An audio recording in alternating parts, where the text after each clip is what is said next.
wheel tutorial video. It is a wheel tutorial thingy. So today's tutorial is going to be on press-up rolls.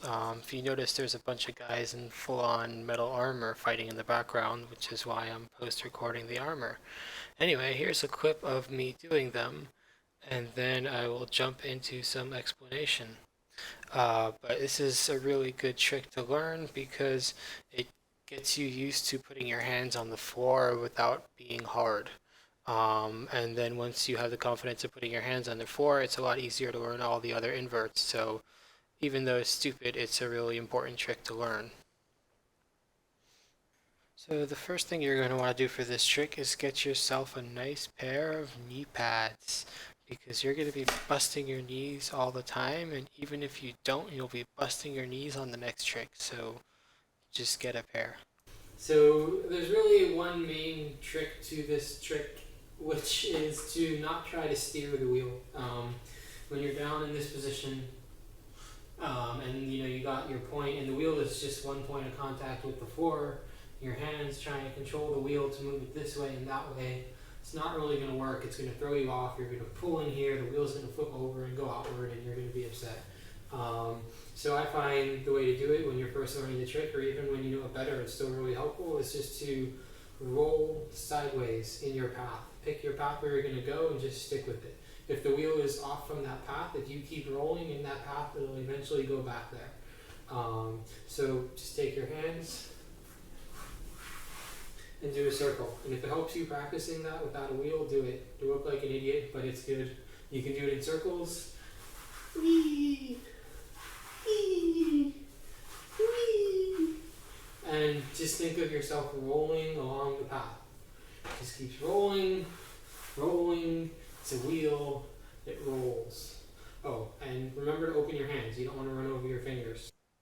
So obviously the first part of this trick is getting into position to start. So you want to put your hands on your wheel like you're going to start your waltz, and then just walk right through the wheel and keep on walking and see how far you can go.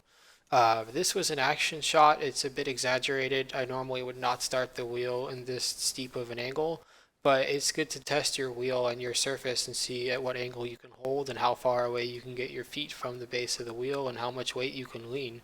But you definitely want to lean all of your weight on the wheel and get comfortable in that position so that you know what you can do when you're actually doing the trick. So just walk through, hang from the wheel, throw your weight around. Worst case, you fall and your butt hits the floor from a height of about 1.5 feet. I think you'll live. So when you're first learning this trick, it's easiest if you put your knees down on the floor and take a couple of steps as you get there and in and out of it.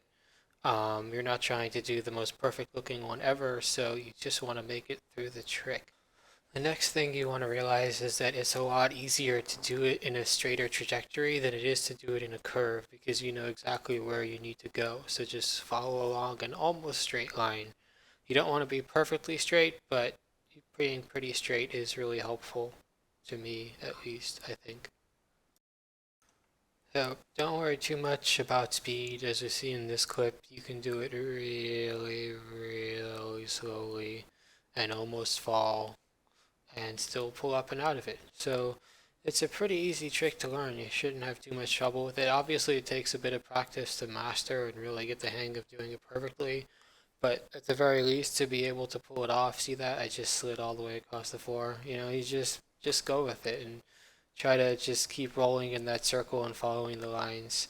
Obviously, once you'll get better at it, you'll want to not put your knees on the floor, keep your legs straight, not run at all with the wheel, basically just stay in one spot like I'm doing here. But, it all comes with practice, so just stick with it, and it's a good trick to know how to do, and occasionally people actually think it's a good looking trick, but it kind of looks like puke.